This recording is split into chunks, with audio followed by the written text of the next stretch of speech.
ang mga naitiwalag po ay hindi po basta-basta na makakabalik sa talaan. Kumbaga sa back to zero ka po, ano?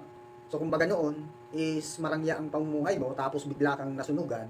So magba-back to zero ka po. Dadaan ka po talaga sa hirap. Pagdadaanan mo lahat ng pagsubok para makabalik ka sa dating pinanggalingan mo. Ngayon, ang gawin mo lang po, kung sakali man po ikaw ay natiwalag, naalis sa talaan, at gusto mong makabalik sa Iglesia ni Cristo, ang masasabi ko lang po dyan is, kumbaga ako, hindi ko pa naman na-experience na maitiwalag, dahil hindi ko naman talaga gagawin yon.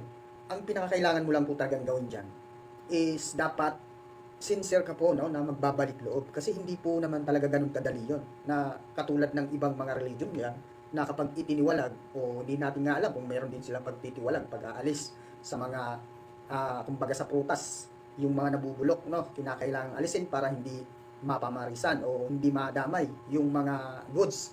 So ganun din po sa iglesia, kinakailangan alisin yung mga may masamang balak o may masamang gawain para yung mga ibang gumagawa ng mabuti hindi po ma-influensyahan ng masama.